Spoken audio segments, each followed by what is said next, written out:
Hi and welcome, my name is Joshua from Tag. In this video we'll learn how to make comparison when indexing variables in R.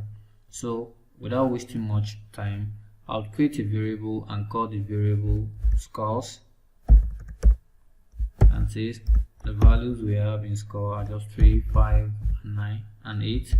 And so when I run this, I might be interested in having scores that is less than 8.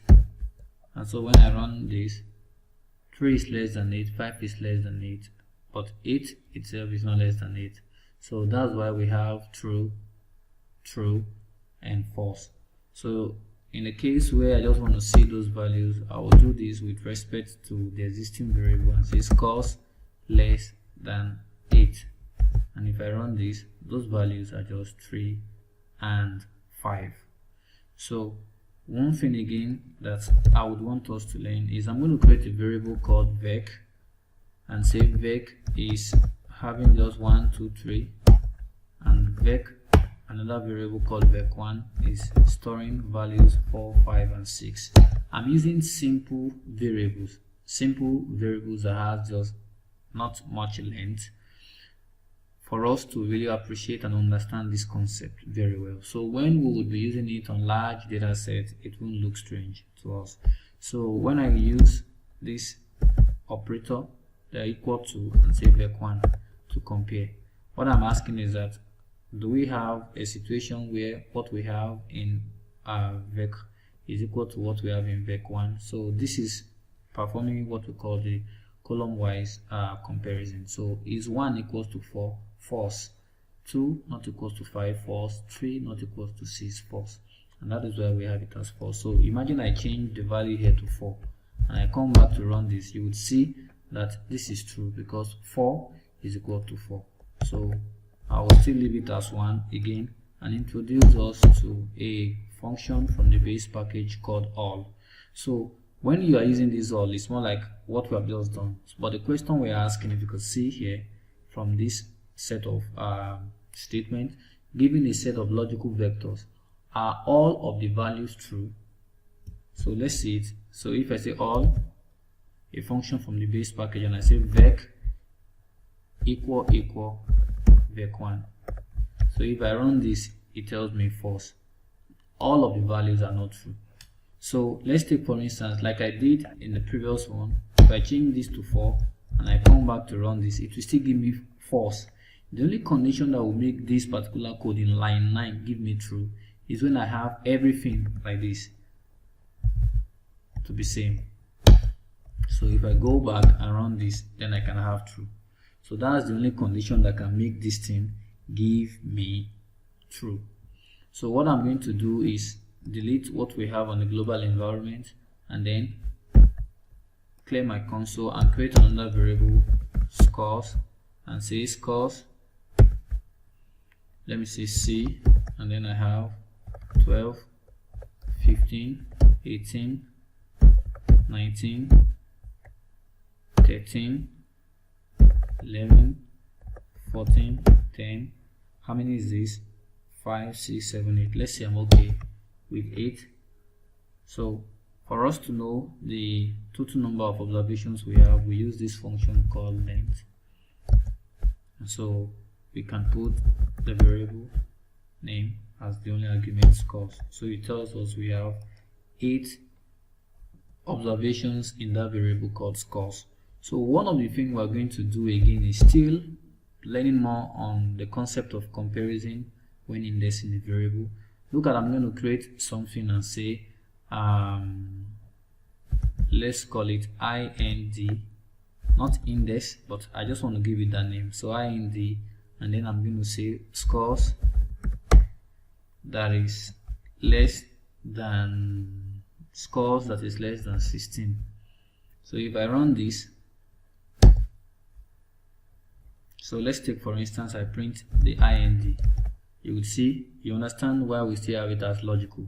So here we have true, that is here 12 is less than 16, 15 is less than 16, here we have false, 18 is not less than 16, same thing with 19, the rest are all less than less than 16. So I can use this function and say sum from the base package, and I can say sum, then I print out int. You can see sum of int, and look at what will happen. It tells me the occasions where we have this to be true are just 6 times. They occur just 6 times, and if we can't, you will see true 1, 2, 3, 4, 5, and 6. So that is that about making comparison using that particular sign less than the code we have on line 14.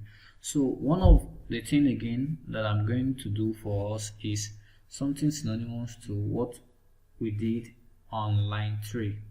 So let's see it, but I'm going to use this thing called which.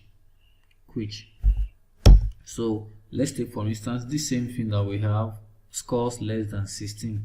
So I can use this function, and let's see what the result will bring out, and let me give an explanation. So I can say which, and if you look at it, it is from the base package, and what does it do for us? It determines the location, that is the index of the first minimum or maximum of a numeric or logical vector.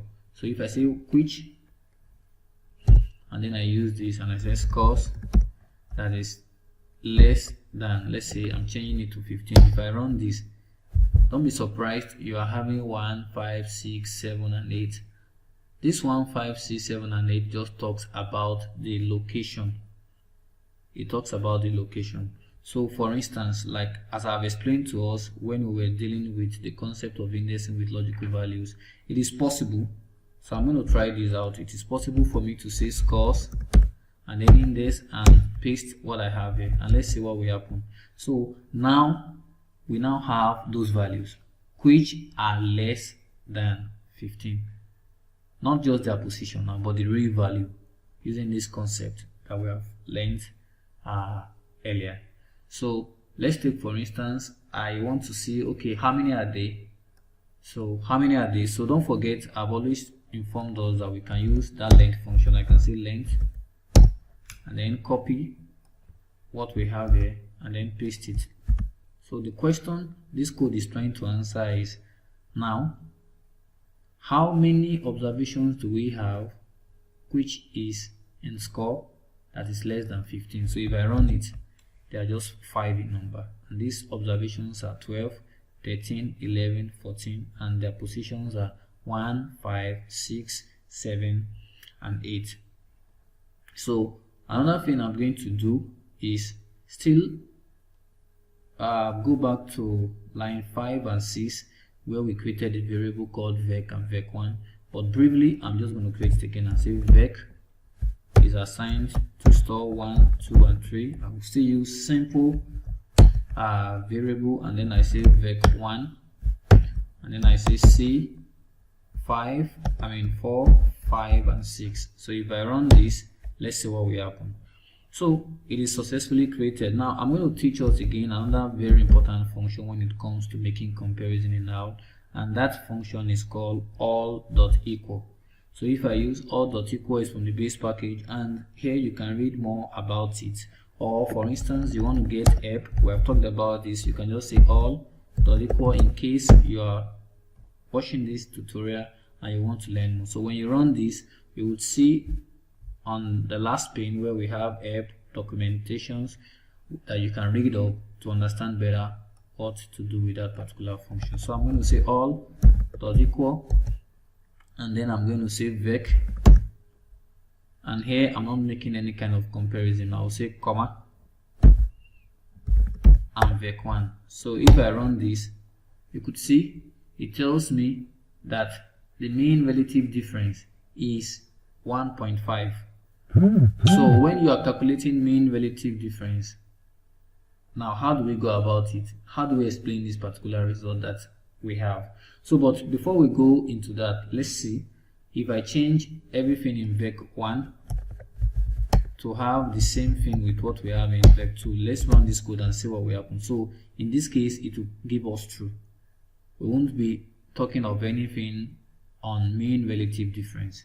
But as it stands, we have 4, 5, and 6, And so this is telling us that the mean relative difference is 1.5. So how do we calculate mean relative difference? I'll provide a formula to get mean relative difference, which is MRD. This is what we will do. We say the mean of the absolute value of the mean of the absolute value of the difference between vec and vec1 and vec1 good divided by the mean of the absolute value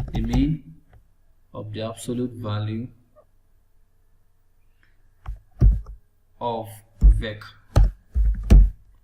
So when I run this and then I say print MRD, you could see that the result is 1.5. So for us to be sure of what we have done and how we have arrived at this result, I can change this to like 9, so we could have like a different result. So if I run this, it has mean relative difference of 2. So if I run this code again and print this, we have 2. So for us to be sure again, I can turn this to 5, so we can just have like a varying result. And then if I run this, we have mean relative difference of 1. So if I run this and that, so we would also get that kind of formula. So the last thing I'm going to talk about is the concept of combined multiple logical comparison. Like, let me write it out: combined multiple logical comparison. So what do we mean by this? I'm going to print out scores to see the values I have in scores and see how I can come up with a simple example. So I'm going to say scores, look at it, scores that is less than or equal to 20. So I keep this whole thing in a bracket, and then I'm using the or condition. Or again, I put this whole thing in bracket and say scores that is greater than or equal to. Do we have anyone that is less than or equals to 20? Yes, greater than or equals to 25. Let's see what will happen. So we have true, all true. Now, why do we have true? We said something about this or condition, that as long as one of them is true, the other two will be true. Now look at here, this is the only condition, less than or equal to 20. So one, it's a bit complex because we have like two conditions going on here mixed up with another or condition, and again there is a condition going on greater than or equal to 25. So here we have values that are less than 20, so it tells us it's true. So everything here comes out to be true. So imagine I'm saying and I run this, you would see everything turns out to be false. That is score that is less than or equal to 20. We have them, and then this AND condition affects the whole thing because we don't have any score that is greater than 25. So using this concept too, we can use the value we have in indexing what we have in our scores. So let me use an example. Let's just have like a simple example. I can say scores. Let me create a variable and say NW, and say NW is to store scores that is less than, let me see the values that we have in score, less than 10,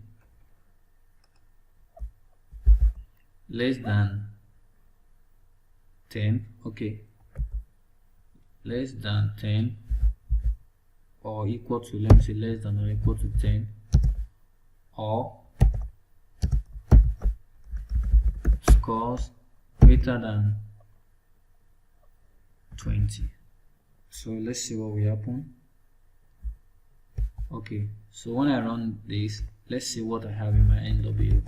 So if I have my NW, I have just one of them to be true. So what am I saying in essence is that I can index scores on that condition by saying scores and then put NW, and you see the only condition that match up, the only value that match up with this condition is 10.